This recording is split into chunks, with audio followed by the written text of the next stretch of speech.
اسلام میں تو یہ روایتیں نہیں ڈالی. اسلام نے کہا لوگوں کے لیے آسانیاں پیدا کرو، مشکل پیدا نہ کرو. اچھا آپ کیا سمجھتے ہیں کہ آپ اگر کسی بیٹی کے باپ کو تنگ کر کے یہ اس کے اوپر اپنا عزاداری ڈال کے اس سے مال کھینچ کے دولت کھینچ کے آپ دوسرے کی بیٹی کے باپ کو پریشان کر کے شادی کریں گے تو آپ کیا سوچتے ہیں کہ آپ کی بیٹی خوش رہے گی جس گھر کے اندر اس کو بھیجو گے؟ جیسا بیجو گے ویسا نکلے گا.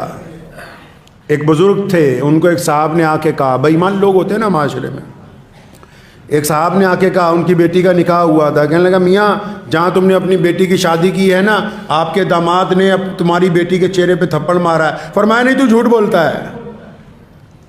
فرمایا جھوٹ بول رہے ہو تم، تو کہ تم اتنے یقین سے کیسے کہتے ہو؟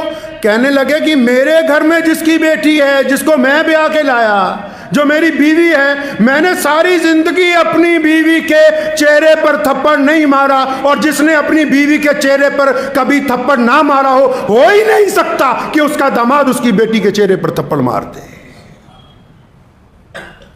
جو دوسروں کی بیٹیوں کا احترام کرتے ہوں ان کی بیٹیوں کے راستے کے اندر رکاوٹ نہیں آتی. جو سارا دن دوسرے کی بیٹیوں کو تنگ کریں اور اپنی بیٹی کے لیے دعائیں مانگتے رہیں، ان کی بیٹیوں تک بھی سکون پہنچنے والا ہے نہیں ہے،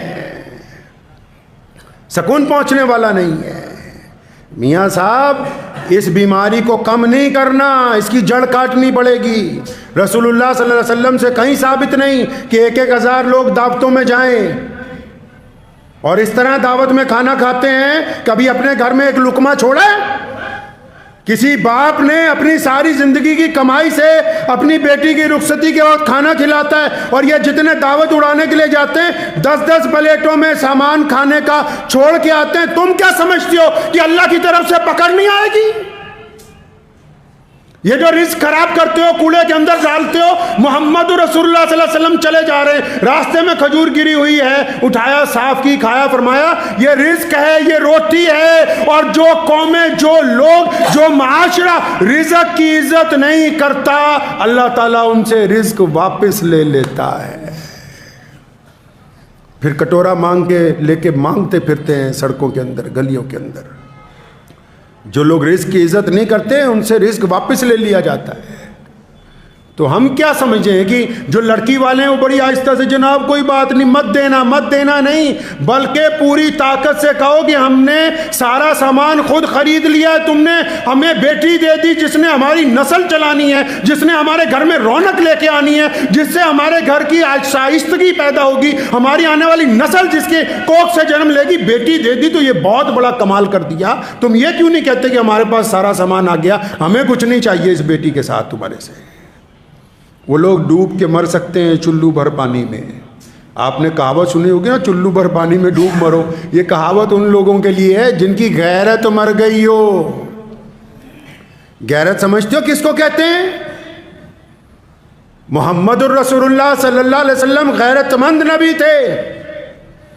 نبی علیہ السلام کی ساری زندگی کی تاریخ، 1,24,000 صحابہ کی ساری زندگی کی تاریخ، آج بھی جو اللہ کے قریب بندے ہیں، آج بھی جو اہل ایمان ہیں، ان کو بھوکا رہنا منظور ہوتا ہے، کسی کے آگے ہاتھ پھیلانا منظور نہیں ہوتا. غیرت سمجھتے ہو کہ کہتے کس کو ہیں؟ غیرت مند قومیں ہوتی کیسی ہیں؟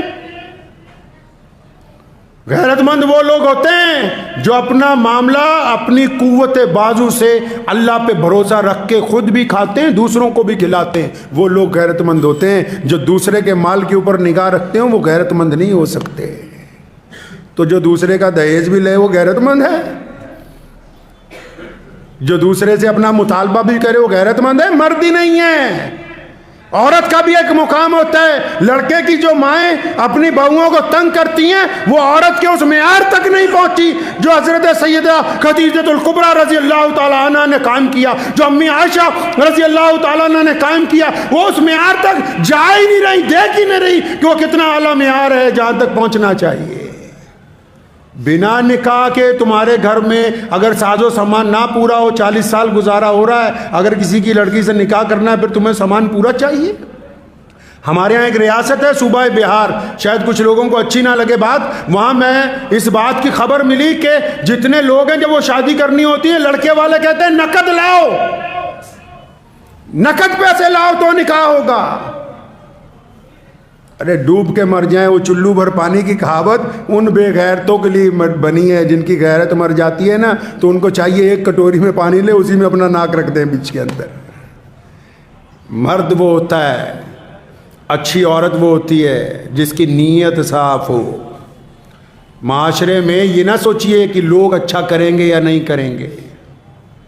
ایسے ہمارے پاس بہت سارے ذاتی واقعات ہیں، لیکن اس سنانے سے بہتر میں آپ کو یہ ضرور کہنا چاہتا ہوں کہ اگر آپ اپنی قوت عمل سے اس بیماری کو ختم کرنے کی کوشش کریں گے، ماں باپ بھی، رسول اللہ صلی اللہ علیہ وسلم کا حکم ہے ماں باپ کی اطاعت کرنی، قرآن نے کہا اف نہ کہو، لیکن اگر کہیں کہ حرام کام کرو تو پھر وہیں رک جاؤ بس، کہ جی ماں باپ اڑ گئے، بیوی اڑ گئی، باجا بجانا ہے۔ قابل مبارکباد ہے وہ تمام علماء کرام، میں پچھلے کئی دن سے لگاتار سوشل میڈیا پہ دیکھ رہا ہوں، جتنے باجا بجانے والے تھے ان کا ساتھ میں باجا بجا رہے ہیں نکاح کی تقریب میں۔ ایمانداری سے ایسا نکاح پڑھانے کی کوئی ضرورت نہیں ہے۔ جن کو شوق ہے دہیز لینے کا، جن کو شوق ہے دوسروں کی بیٹیوں کا مذاق اڑانے کا، جن کو شوق ہے ناچنے کا، گانے کا، ان کا نکاح پڑھانے کی کوئی ضرورت نہیں۔ جب تک توبہ نہ کر لیں، توبہ کر لیں تو پھر ان کا نکاح پڑھانے کی ضرورت ہے، اس سے پہلے کوئی ضرورت نہیں۔ تو آپ کیا چاہتے ہیں، ہم کیا چاہتے ہیں؟ رسول اللہ صلی اللہ علیہ وسلم سے دیکھیں اللہ اور اس کے رسول صلی اللہ علیہ وسلم کو کہ اللہ ہم سے کیا چاہتے ہیں۔ اللہ تعالیٰ کا حکم ہے، رسول اللہ خود فرماتے ہیں کہ مسلمانوں، اے انسانوں، اے دنیا کے رہنے والوں، لوگوں کے لیے آسانیاں پیدا کرو۔